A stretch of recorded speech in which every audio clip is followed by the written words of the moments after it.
Alright, I want to put some more sensors on this machine.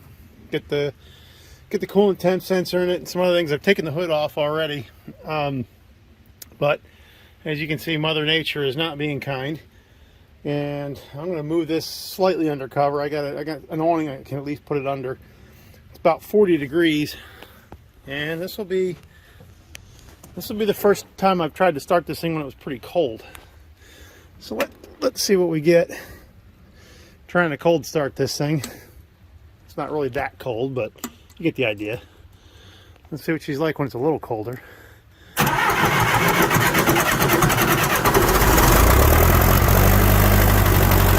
wasn't too bad.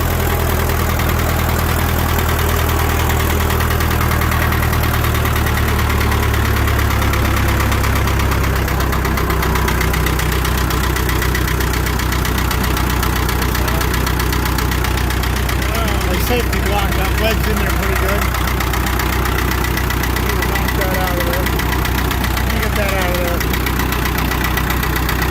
there. Alright, there's the sensor we're after. I took the wire off. Again, like I was saying on the oil pressure sensor, nobody really tells you anything about, nothing in any of the books, believe it or not, tells you where that is. It's not even mentioned. Not in the service manual, not in the parts manual. You just have to know it's back there. So it's at the back corner of the block, and much easier when you have the hood off. You can just get right down to it. Found that by watching somebody else's video on a John Deere. It was a tractor as opposed to a crawler loader, but same engine, it was the same 219 engine. And they were doing the same job. They were replacing a sensor. In their case, they were doing electric to electric. I'm going to go ahead and make these mechanical. Oil pressure was working good. Let's hope that when I take that out and put in my mechanical, we have the same results. Alright, I'm going to get that done. Alright, gauge is in. I'm going to start it up, look for leaks. I topped this back off from what came out, but I had to put an awful lot of antifreeze in there for not a lot of runtime. I'm going to check something. I'm going to leave the cap off. We're going to run this. I think this has I'm almost positive we're looking at least at a head gasket that's leaking. I think some of the blow-by I get in this thing isn't blow-by. So let's start her up, look for leaks, see if the gauge works. There it goes. We're in neutral.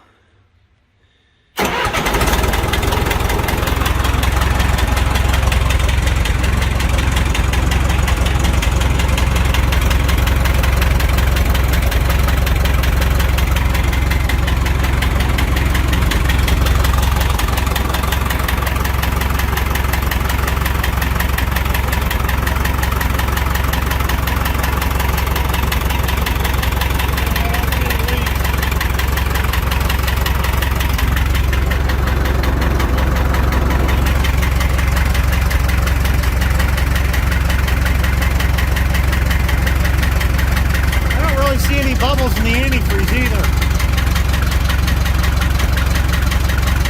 I see a lot of shaking going on, but I don't see a lot of foam or bubbles.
know, maybe I have a leak somewhere.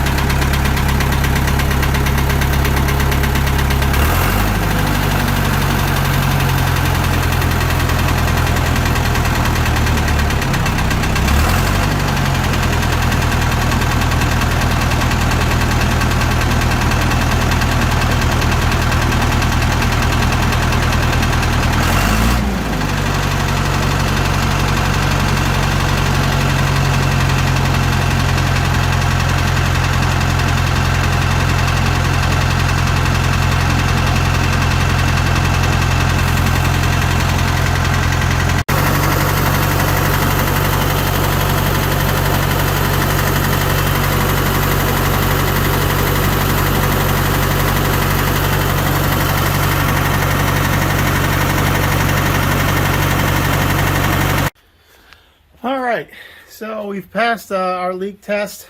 My gauge is definitely working. I showed that earlier. It's still up to temp. This has been running a good half an hour. Stayed nice and steady. I thought I had an antifreeze leak for a little while, but it was just coming out the, had refilled it and it was coming out the overflow. So that's all that was. Thought I had an oil leak and it was just a dipstick tube. So far so good, on to the next. All right, we've been working through gauges and replacement light switch that we're getting put in place. Got a bit of a mess of tools and stuff, but I'm mounting some new lights here. I did get the rear going and put in an LED light, considerably brighter than the original that was there.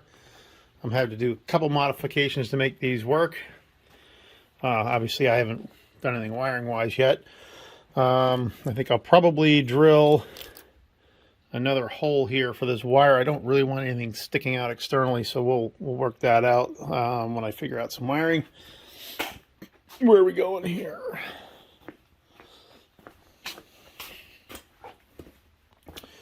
On this side, I started fooling around with this a little bit. I had run this line on the inside of the bracket. Kind of was in the way of the light. So I'm gonna unbolt this here, and I'm gonna try and reroute this so it goes behind the light instead. It's really in the way, and I can't quite get the light in here the way I want it.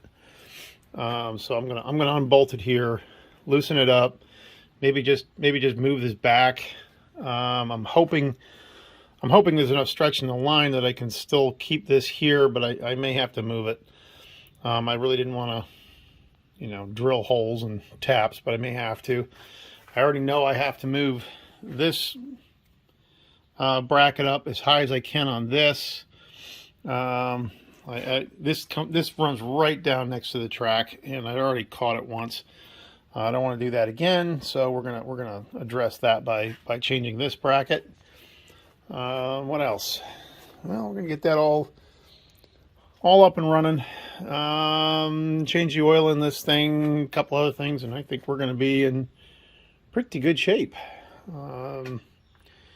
with this. I did do a little bit of homework. I've been listening to some some coolant rather, and from what I can tell, the first easiest thing to try is a proper John Deere radiator cap, which I have on order. The one that's on there is an aftermarket. It looks like it just came from a store somewhere, and from what I can tell, I'm not losing it. I don't think I'm losing it into my dipstick, because I'm not gaining oil, and it certainly doesn't look milky or anything. So I don't think it's going into the oil.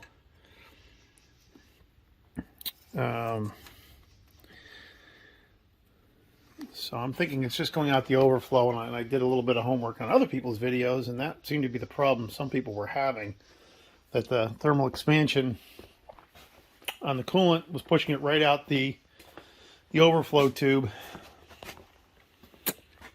and out, which I certainly see that, and until it gets to a level in the radiator where that's not happening anymore. And from what I can tell, the way I've been adding fluid to this, that'll put your radiator down a good gallon, or at least it is on mine. So I'm hoping that's just a matter of radiator cap. So that's on order. So that's where we are today. So I'm going to go move some lines around. Okay, here we go. A little dark out here, but I've been doing a lot of wiring. behind the dash. Can't see it because it's dark. Getting dark out here. But I finally got these lights all wired up. I was going to tuck these in and try and make it look factory and go in there and have my black go in, but that would have meant I had to do all my work, you know, in there where it's a little hard to reach. And not knowing the quality of these and what's going on, I decided to leave it a little less than factory look. Maybe I'll bundle these up with some looming or something. But leave them out here where it's easy to take them off. If they get damaged, broken, I decided to go for simplicity instead of super factory look. But let's see what happens when I turn the key on. All right, I got lights. All my gauges are lit up, which is nice. Got my nice bright LED in the rear now. That looks good. This light's working. I don't have these aimed yet. They're just loose till I figure out where to aim them. I know I'm going to be looking right at the back of the bucket. Kind of with that in mind, I didn't bother. I can't. Both these bulbs are burned out. The wiring actually is hooked up to them right now, but the bulbs are burned out. Before I pull the rubber and put new lights in, you know, what exactly am I shining on? So I decided to let those go. So this one's working nice and bright. Check this side. Looks like we're nice and bright on this side. So I have forward lights and I have a rear light. Typical LED stuff. Looks like I got nothing over here. Boy, I think maybe longer term. I'm not going to do it now, but I think this side could really use a light somehow, some sort of light. That'll be okay to back up more or less. I don't know that I could really use the hoe and do any work with it. It's not really shining on anything, but it at least means I'll be able to back up. I do know from using the grader way over there, where you can see it. I didn't have any lights for backing up with that thing, and I unloaded it in the dark, and boy, I was holding out flashlights and everything else because you just could not see anything behind you. So I was going to make sure we didn't do that with this one. So I made sure I got that light working. All right, so looks like lights are working, so I'm going to button up the console now. Everything is on there. I had to sort of fight with some things, make a whole new wiring harness in order to get those lights to work on the console, but they are working now. So like I said, I got forward lights. I think I'm going to move these out as far as I can on the spread and lock them down. And well, I guess we'll see how they are once we're actually running around with it. All right, on to the next. All right, I've just been kind of working away. Didn't really film a whole lot. Just trying to get a lot of this done. I showed the lights earlier. In the meantime, now that the lights were all done and seem to be functioning, floors are in. This machine came without floors, and I put floors in it. Let's get the light. So now I have floors again, which I did not before. And I really didn't like that. Every time I climbed in here, my feet were going through the hole here. I had to be careful what I stepped on. So now I have floors again, which is nice. I went ahead and refilled my transmission since I put the sensor in. I lost a bunch. Now I've taken the old, I don't know if that's the original seat, but it's certainly close to it. All this had was plywood on it. And now I'm going to go over the box and get the nice new seat that I bought. And we're going to put a seat on this. And hopefully I have something that's, I don't know if comfortable is the right word, but at least tolerable. So let's get at it. Putting my armrests on. I sure like to see that. Anytime I see that, I'm happy. Means I got a better product. So, on these are going to go. Man, that's so nice. I'm almost afraid to get this dirty. But, nice new seat cushions are on. Haven't even sat in it yet. So let's go ahead and try out our new seat here. See if that makes a difference. It looks like I'll be sitting up quite a bit higher. Nice having floors. Oh yeah. I still think these machines are made for little people. I'm a big person. So this is I'm gonna be pulling this thing right up into me here. But yeah, it'll be alright. It'll be okay. So put that there, yeah, okay, I'll still go into reverse, alright. Let's right up to the seat though.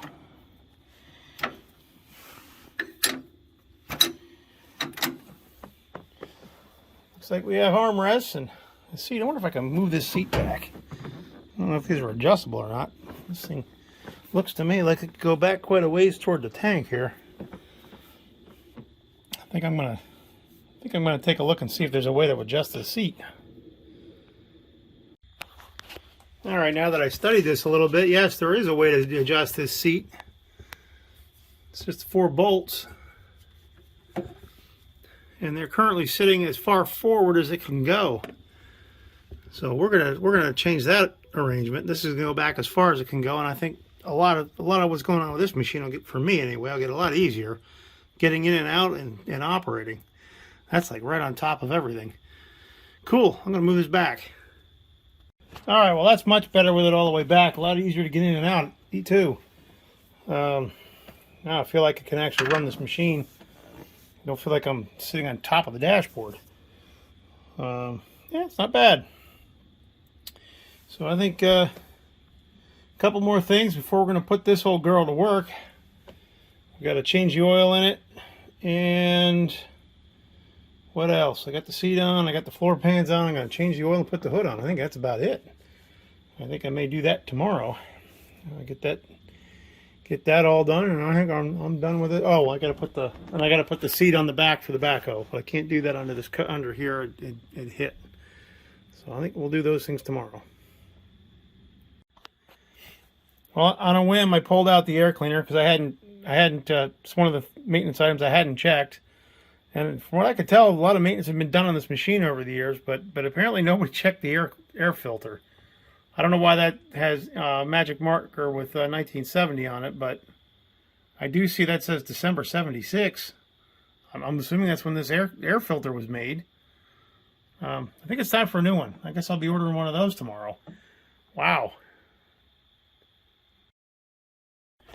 All right, I couldn't get any hood latches for this for the 450, at least none that weren't OEM and some sort of ridiculous price just for some simple latches.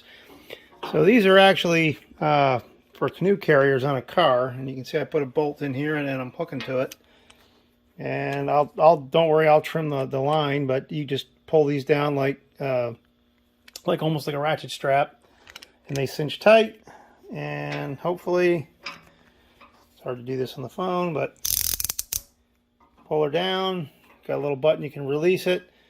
And I'm going to try these out and see if I can make those work as a hood latch. I need something, because if I leave it, this hood's so out of shape that it sticks out, and you can see it hits the lines, and you can see they were rubbed there. So I'm going to go ahead and put that on, and I'm quickly running out of time, so I won't really have time to bang this hood back into shape before I leave. But I'm going to put it in there, cinch it tight, and hope it does the trick. Nothing ventured, nothing gained. All right, moment of truth here. We are changing the oil in this. Supposedly the previous owner had done that already, and this has been sitting at least 2 days. I want to see if just oil comes out of this. Let's just hope I don't see any kind of antifreeze or water coming out. So I'm going slow. We'll see what comes out of here. We are going to change it, but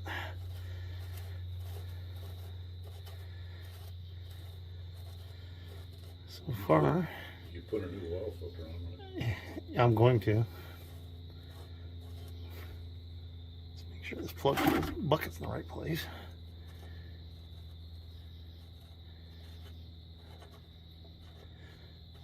Jeez, how long was this thread? Guess what's coming out of there? Water? Antifreeze. So I've got either a bad gasket or a cylinder liner that's bad. It's just pure antifreeze coming out of there. That's what I was afraid of. I thought this motor needed a rebuild, and now I know it. Let's see how much comes out.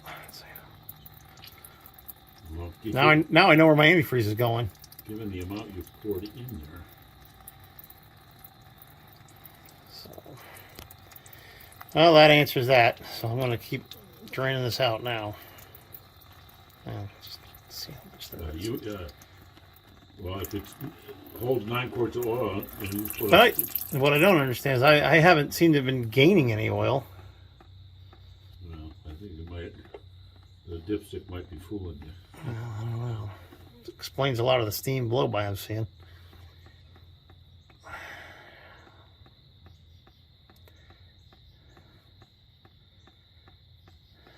Alright, well, let's just get this done. Alright, we're going to start her up. First start since I changed all the oil and did all our maintenance here. New air cleaner is in. So let's go ahead and start her up. I'm also, I got 12.9 on these batteries. One of the things I want to check, when I put the ammeter in, I kind of noticed that I see it discharge when I start, but I don't necessarily see what happens, anything when it's running. So I'm going to start this up and see if we get something better than 12.9. Know that our alternator is working.